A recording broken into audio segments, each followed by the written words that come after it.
আমার নাম সিরাজ মিয়া, ৫ নম্বর ওয়ার্ড সরকাকড়া। গত রাত্রে 8টা 41 আমি ওই সিঁড়িটা পেয়েছি। তখন বলল যে সিরাজ মিয়া, আমাদের যে পাওনা টাকা গয়না এগুলা আপনি একসাথে রাখবেন, আমাদের বুঝিয়ে দিবেন। আপনার বাড়িতে কিছুক্ষণ পরে আমরা আসতেছি, আপনার সাথে দেখা হবে।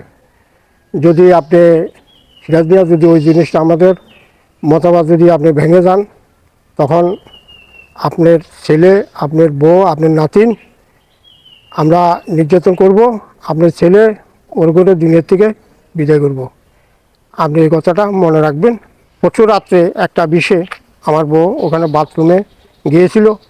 তখন ওরা বাইরের থেকে আওয়াজ দিয়ে বলতেছে যে সাবধান হয়ে যাও, খবরদার, আমরা আইসি, তোমরা সাবধান। এগুলো বলে আমার বউ ওখান থেকে ডরাবে, আর কিছু বলে নাই। তারপরের দিন আমাকে বললো যে গত রাতে এই লেটারটা খেয়ে আমার করে বাবা আমি তো ভয়ে বলি নাই, এই কারণ। তখন এখন যাক, আমি প্রশাসনের কাছে আর শুনেছি যে আমার নিরাপদের জন্য আমার কী অবস্থা আপনারা জানেন। 8টা 41, হ্যাঁ, ওখানে কারো ছিল না, আমাদের এপিএসে ওখানে বাতার মেন গেটে দিয়ে নেই। মেন গেটে তখন বন্ধ, এপিএস ও মেন গেটে নেই। এটাতে আছে, মেন গেটে ভিতরে আছে, বাইরে দেখব। আর দ্বিতীয় যে গেটে উত্তর পাশে, ওটা হলো ক্যামেরাটা ভিতরে। তখন ওই ভিতরে দিয়ে গেছে সিঁড়িটা দেখি আমি। তখন আমি 10টার দিকে ওই সিঁড়ি আমি পাই রাত্রে। আমার ছেলে দোকান থেকে আসলো, বাবার দরজা বন্ধ করে দিন।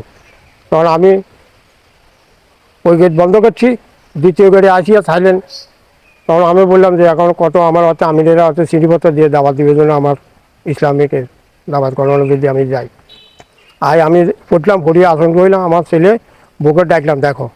তখন এটা তো আসন লাগার সাথে সাথে এখন ফুলে থানাতে কল করছে, জায়গায় জায়গায় কল করে দিছে।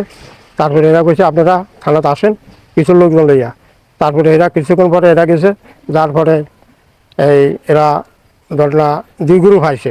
1 গ্রুপ আইছে এই ধরনা 1 ঘন্টা পরে, আর 1 গ্রুপ আইছে 1 ঘন্টা আগে। ঘরে কে কে থাকে? ঘরে থাকে এখন আমার ছেলে আছে, ছেলে বউ আছে, নাতিন আছে, আপনার আমার ওয়াইফ আছে, আমি আছে বর্তমানে। আর এখান তো এরা চলে গেলে তো আমরা 2জন, আর কেউ নেই। কোথায় থাকে? এরা ইটালি থাকে, প্রবাসে আছে ধরেন 1 মাস।